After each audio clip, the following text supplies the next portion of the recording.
कहानी की शुरुआत होती है और हम यूजी टटोरी को देखते हैं जिसके पास सुपर ह्यूमन स्ट्रेंथ और कई सुपर ह्यूमन एबिलिटी होती है। आगे हम देखते हैं कि उसने अभी अभी अपने दादाजी को खोया है जो कि हमेशा उससे कहा करते थे कि अपनी पावर्स का सही इस्तेमाल करना।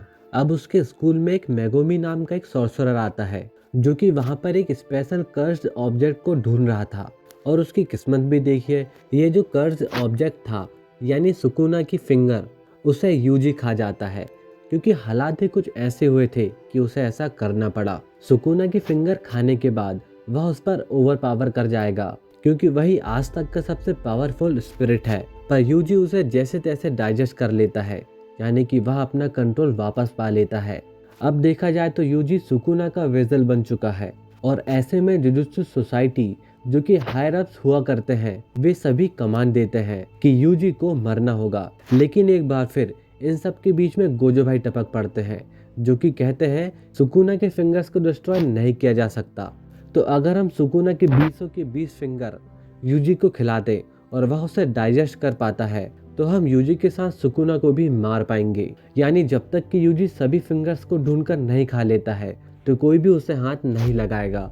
और गोजो की बात आखिर कौन ही टालने वाला था। अब इन सब के बाद यूजी टोक्यो जाता है जहाँ पर वह अपनी कर्स पावर को यूज करना सीख सके। अब यूजी का टेस्ट वहीं के प्रिंसिपल मासा मिचियागा लेते हैं जहाँ पर काफी पिटाई खाने के बाद वह टेस्ट पास कर जाता है। और तब उसकी मुलाकात मिगुमी और नोबारा से होती है जो कि उसी के साथ फर्स्ट ईयर के स्टूडेंट्स हैं और उनके कॉलेज में सिर्फ वही तीनों स्टूडेंट हैं। अब यहाँ तक यूजी 2 फिंगर्स खा चुका था। सेकंड फिंगर उसे गोजो ने खिलाई क्योंकि वह उसे फिंगर खिलाकर टेस्ट कर रहा था कि छोटू यूजी उसे खाकर पचा पाएगा या नहीं। पर यूजी उसे वापस से अच्छे से डाइजेस्ट कर लेता है। अब यूजी को अपने पहले मिशन में नोबारा के साथ भेजा जाता है जहां पर हमें पता चलता है कि उसकी जो कर्स टेक्निक है वो है स्ट्रो बॉल टेक्निक। आगे यूजी दोनों क्लासमेट के साथ एक और मिशन पर जाता है जहां पर उन्हें डिटेंशन सेंटर के एक इनमेट को बाहर निकालना था जो कि एक कर्स बॉम्ब से हॉन्टेड था। इस मिशन में उन्हें कियोताका लेकर आया जो कि जुजुत्सु हाई का असिस्टेंट मैनेजर है। तो वह सैटर्न कास्ट करता है और इसके बाद उनकी फाइट एक स्पेशल ग्रेड कर्स से हो जाती है। पर इस पॉइंट तक वे इतने पावरफुल नहीं हुए थे कि वे किसी स्पेशल कर्स पावर को हैंडल कर सके। यानी यहाँ पर तीनों का मरना लगभग तय था। तो जब इनकी फाइट होती है तो इनकी जमकर बैंड बजती है। यहाँ पर मेगोमी अपना डिवाइन डॉग खो देता है और यूजी अपना एक हाथ। तो उसकी पावर्स को देखकर यूजी समझ गया कि ये आसानी से तो हारने वाला नहीं है। तो वो सभी को यहाँ से भाग जाने को कहता है ताकि वह सभी के जाने के बाद अपनी कर्स पावर को अनलॉक कर सके। और जब सभी लोग वहाँ से भाग जाते हैं तो वह अपनी पावर्स को अनलॉक करता है जिसके सहारे वह कुछ ही सेकंड में खुद को पूरी तरीके से हील कर लेता है और उस स्पिरिट को आसानी से ओवर पावर कर जाता है। यूजी यहाँ पर अपने डीमन एक्सप्रेशन मेलवरेन साइन का यूज करता है। तब हमें पता चलता है कि इस स्पेशल ग्रेड कर्स के अंदर सुकुना का एक फिंगर मौजूद था और इसी के साथ अब यूजी के पास कुल 3 फिंगर्स हो चुकी है। यानी अब यूजी पहले से भी कई अधिक पावरफुल हो चुका है और इतनी पावर को कंट्रोल करने में उसे प्रॉब्लम होने लगती है। तब सुकून अपना खुरापाती दिमाग चलाता है। वह यूजी का दिन निकाल कर अपने हाथ पर ले आता है। मतलब जैसे ही यूजी सुकूना से उसका कंट्रोल लेगा तो वह मारा जाएगा। बाहर सुकूना मेगुमी से फाइट करता है और उसकी फाइटिंग टेक्निक को देखकर वह उससे काफी इम्प्रेस हो जाता है। पर इसके साथ ही वह उसे आसानी से मार भी सकता था लेकिन उसने ऐसा नहीं किया। तभी यूजी अपना कंट्रोल वापस पाता है।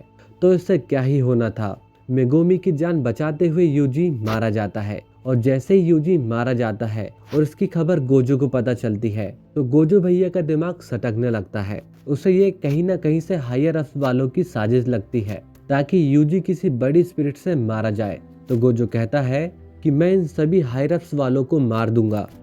तो अब कहानी पहुंचती है नोबारा और मेगोमी पर जो कि यूजी के मरने के बाद काफी नाराज होते हैं। अब वे सेकेंड ईयर के स्टूडेंट टोगे माकी और पांडा से मिलते हैं। तब उन्हें पता चलता है कयोतो सिस्टर स्कूल का गुडविल इवेंट होने वाला है जो कि दोनों स्कूल के बीच एक तरह की एनुअल बैटल है जहां पर स्कूल के सभी स्टूडेंट पार्टिसिपेट करते हैं। तो इसी के चलते उनका ध्यान उस ओर बढ़ जाता है और वे लोग प्रैक्टिस में जुट जाते हैं। तो वहीं इससे दूर हम गेटो और कई स्पेशल ग्रेड कर्स को देखते हैं जो कि मिलकर प्लानिंग कर रहे होते हैं इस पूरी इंसानियत को खत्म करके खुद यहाँ पर राज कर सके। अब गोजो के रहते तो वह ऐसा कभी नहीं कर सकते हैं, तो गेटो प्लान करता है कि वे सभी लोग मिलकर उसे प्रिजन रेल में कैद कर देंगे। गेटो, जो कि जुजुत्सु काइसेन की 0 मूवी में मारा गया था, जो कि सीजन 1 का प्रीक्वल है, और वह अभी भी जिंदा, पर कैसे? तो तुम उसके सर पर लगे टांके को ध्यान से देखो, जिसे देखकर तुम आसानी से समझ जाओगे कि वह असली है या नहीं। तो अब उनकी बातों के बीच हम जोगो नाम के एक स्पिरिट को देखते हैं, जिससे कि लगता है कि वह गोजो को आसानी से हरा सकती है। यूजी, जो कि अब निपट चुका है, उसका दिमाग अभी भी सुकुना के अंदर एक्टिव है। तब सुकुना उससे कहता है कि वह उसे वापस से जिंदा कर सकता है, लेकिन इसके लिए वह उसके सामने 2 शर्त रख देता है। पहली शर्त, जब भी वो कोई पर्टिकुलर की फ्रेज यूज करेगा तो यूजी के शरीर पर उसके पहले 1 मिनट का कंट्रोल उसे मिल जाएगा, जिसके दौरान वह उसके अपनों को कोई भी नुकसान नहीं पहुंचाएगा। और दूसरी शर्त कि उसे इसके बारे में याद बिल्कुल भी नहीं रहेगा। तो होना क्या था, इसके लिए पहले तो मना कर देता है, पर सुगुना के छल और बल के आगे उसकी एक भी नहीं चलती है। वह उसे जैसे तैसे मना ही लेता है। तब वहीं पर बाइंडिंग वो भी क्रिएट होता है और यूजी फिर से जिंदा हो जाता है, जिसे देख डॉक्टर शो को शौक हो जाती है। और जैसे ही ये बात गोजो को पता चलती है तो वह इस बात को सीक्रेट रखता है और सीक्रेटली उसे ट्रेन भी करता है। इसके बाद गोजो की मुलाकात जोगो से होती है। तो होना क्या था, दोनों आपस में लड़ते हैं और अपना अपना डोमेन एक्सपेंशन यूज करते हैं। जोगो का domain coffin of the iron mountain और गोजो का दी अल्टीमेट वॉइड। और जैसा कि गोजो का डोमेन सबसे पावरफुल है, तो वह जोगो को आसानी से हरा देता है और हमेशा की तरह वह उसका भी मजाक उड़ाता है। इससे पहले कि गोजो जोगो को आसानी से मार देता, हनामिया वहां पर आकर जल्दी से उसका सर लेकर वहां से भाग जाता है और इस तरह उसकी जान बच जाती है। अब गेटो इन स्पिरिट के साथ प्लान करता है, जिसके अकॉर्डिंग वे सभी मिलकर 31 तारीख को गोजो को एक प्रिजन रेल में कैद कर देंगे। अब कहानी शिफ्ट होती है माहितो पर, जो कि एक स्पेशल ग्रेड कर्स स्पिरिट है, जिसके पास आइडल ट्रांसफॉर्मेशन की पावर है, यानी कि वह किसी भी इंसान को छूकर उसी के शेप में बदल सकता है और उसे एक कर्स स्पिरिट में बदल सकता है। अब माहितो के बारे में जानने के लिए यूजी और ननामी को चुना जाता है। अब वे उसके बारे में थोड़ी बहुत जानकारी इकट्ठा कर लेते हैं और उनकी फाइट होती है माहितो के द्वारा बनाए गए एक कर्स स्पिरिट से, जहां पर यूजी अपना डाइवर्जेंट फिस्ट का यूज करता है, तो वही ननामी रेटो टेक्निक का। आगे हम जुनपी को देखते हैं, जो कि यूजी का काफी अच्छा फ्रेंड बन जाता है, पर वह एक हद तक माहितो के बहकावे पर होता है। तो इसका रिजल्ट कुछ ऐसा होता है कि आगे चलकर माहितो उसे एक कर्स स्पिरिट में बदल देता है और ना चाहते हुए भी यूजी को उसे मारना पड़ता है। पर आखिर माहितो को ऐसा क्यों ही करना पड़ा, मतलब कि वह सब ऐसा आखिर क्यों ही कर रहा है? तो उसका रीजन है सुकुना से दोस्ती। जी हाँ, माहितो यूजी के अंदर बैठे हुए सुकुना के साथ दोस्ती करना चाहता है, तो दोनों के बीच लड़ाई हो जाती है, जो कि काफी तगड़ी होती है। अब माहितो अपना डोमेन एक्सपेंशन यूज करता है, जिसमें कि ननामी फंस जाता है, यानी उसकी मौत तो तय थी। तो उसे बचाने के लिए यूजी उसका डोमेन तोड़कर अंदर चला जाता है, पर माहितो को इसी का इंतजार होता है और वह सुकुना की सोल को टच कर जाता है। पर सुकुना को यह सब पसंद नहीं आता और बदले में वह माहितो की सोल को नष्ट करने वाला होता है। और यहाँ पर सुकुना के हाथ पर सारी सिचुएशन होती है। तब माहितो समझ जाता है कि यहाँ तो उसकी दाल नहीं गलने वाली और वह यहाँ से भाग निकलता है। आजे गोजो की हेल्प से यूजी सभी के सामने रिवील करता है कि वे लोग सिर्फ प्रैंक कर रहे थे और वह अभी भी जिंदा है। लेकिन उसके दोस्तों को यह सब पसंद नहीं आता है, क्योंकि यूजी को लेकर उन्हें सच में बेहद बुरा लग रहा था। खैर, अब यूजी भी इस इवेंट का हिस्सा बन जाता है और यहीं पर हम क्योटो के कुछ स्टूडेंट को देखते हैं। और प्लीज ध्यान रखना कि मैं इस पर किसी भी फाइट को एक्सप्लेन नहीं करने वाला हूँ।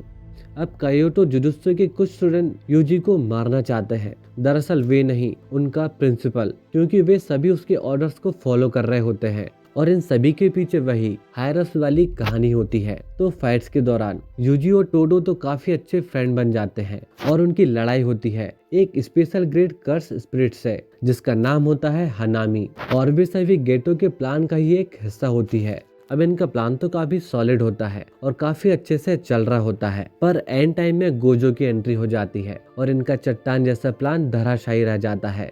वह सभी की गांड फाड़ धुनाई करता है और बताता है कि who is the real boss. पर गोजो को रहते हुए आखिर उन्होंने ऐसा क्यों किया? क्योंकि वे लोग अच्छे से जानते थे कि गोजो के रहते उनका कोई भी प्लान कहाँ काम करने वाला है। तो इसके पीछे भी उनका ही एक प्लान था, ताकि वे लोग स्कूल से सभी का ध्यान भटका सके और वहाँ से कुछ जरूरी कर्स ऑब्जेक्ट को चुरा सके। और उनका प्लान कामयाब भी हो जाता है। वे वहां से सुकुना के 6 फिंगर्स को चुरा लेते हैं, साथ ही डेथ पेंडिंग्स वूंड को भी। अब इन लड़ाइयों के चलते गुडविल इवेंट तो अच्छे से नहीं हो पाता है, तो वे लोग साथ मिलकर एक बेसबॉल मैच का डिसाइड करते हैं। अब इन तीनों को एक नया मिशन सौंपा जाता है, जिसमें उन्हें एक अजीबोगरीब घटना की छानबीन करनी होती है। इस घटना के सभी विक्टिम्स एक ही तरह से मर रहे होते हैं। इसमें उनके घर का जो मेन डोर होता है, अचानक से वह खुलता है, जिसके सामने एक कर्स स्पिरिट पहले से ही मौजूद होती है और वही उन्हें मार देती है। तो इसकी जांच करते हुए मेगुमी अपने पुराने स्कूल पहुंच जाता है, जहां से उन्हें पता चलता है जिन जिन लोगों की डेथ हुई उन सभी के साथ एक कॉमन घटना होती है। वे सभी एक ब्रिज के नीचे बेहोश पाए जाते हैं। अब ये घटना तो घट रही होती है, इसी बीच हम महितो और गेटो को देखते हैं, जो कि एक कर्स वर्म डेथ पेंटिंग को ह्यूमन विजल में प्लांट कर देते हैं। इधर इन्वेस्टिगेशन जारी होती है, पर इसमें लफड़े भी उतने ही होते हैं। यहाँ पर मेगुमी को पता चलता है कि उसकी सिस्टर भी उसी ब्रिज के नीचे पाई गई है, यानी कि वो भी बाकियों की तरह मर सकती है। तब उसी ब्रिज के नीचे उनकी मुलाकात होती है एक मोल टाइप मॉन्स्टर से, जहाँ पर केचिजू भी आता है। उन तीनों डेथ पेंटिंग्स जिन्हें की वेजल में डाल दिया गया था, ये उन सभी में सबसे छोटा है। वहीं इससे बड़े का नाम ईसो है। यहीं पर उनकी फाइट हो जाती है। यहाँ पर डेथ पेंटिंग का काम सुकुना की फिंगर को ढूंढना था। मेगुमी यहाँ पर उस मोल मॉन्स्टर को निपटा देता है। तब उन्हें पता चलता है कि सुकुना की वह फिंगर उस बेरर के पास है। तब अकेला मेगुमी यहाँ पर उस स्पेशल कर्स से लड़ाई करता है और वह समझ पाता है कि वह सच में काफी पावरफुल है। तब मेगुमी यहाँ पर अपना चिमेरा शेडो गार्डन यूज करता है। तो एक अच्छी खासी फाइट के बाद अंत में विनर मेगुमी ही होता है। अब इन फिंगर को क्लेम करने के लिए वे अपनी रोड टेक्निक का यूज करते हैं। आगे नोबारा और यूजी इन डेथ पेंटिंग से फाइट करते हैं, जहां पर वे दोनों भाई मारे जाते हैं। अब इसकी खबर चोजो को मिलती है, जो कि इन तीनों पेंटिंग्स में सबसे बड़ा है। तो इस घटना के बाद वह डिसाइड करता है कि वह इसका बदला जरूर लेगा। अब यूजी को थोड़ा बुरा लग रहा होता है, क्योंकि जब उसने उन डेथ पेंटिंग्स को निपटाया तब वे ह्यूमन फॉर्म में थे, और जैसा कि इंसानों को ही वेजल बनाया गया था, तो देखा जाए तो एक तरीके से किसी इंसान की ही मौत हुई। पर आगे चल के उन्हें इस बात से समझौता करना पड़ता है, क्योंकि उनका काम ही बुराइयों को निपटाना है, तो इसमें मौतें तो जरूर होंगी। अब कुछ दिनों बाद गोजो अपने स्टूडेंट से फिर से बात करता है और वह उनसे काफी इम्प्रेस भी होता है, क्योंकि ये लोग इतने बड़े बड़े काम जो कर रहे थे। पर वह उनसे कहता है जरूर उनके अंदर कोई ना कोई मोल मौजूद है, जो कि गेटो और बाकी कर्स स्पिरिट तक सारी जानकारी पहुंचा रहा है। नहीं तो इतने आसानी से वे लोग कभी गुडविल इवेंट तक नहीं पहुंच पाते। और साथ ही ऐसे कई इवेंट्स जहां की सटीक जानकारी हुए बिना वहां पहुंचना इम्पॉसिबल है। तो वहीं टोडो और यूजी समेत कई स्टूडेंट को ग्रेड ए के लिए रिकमेंड किया जाता है। और इसी के साथ यहाँ पहला सीजन यहीं पर समाप्त हो जाता है।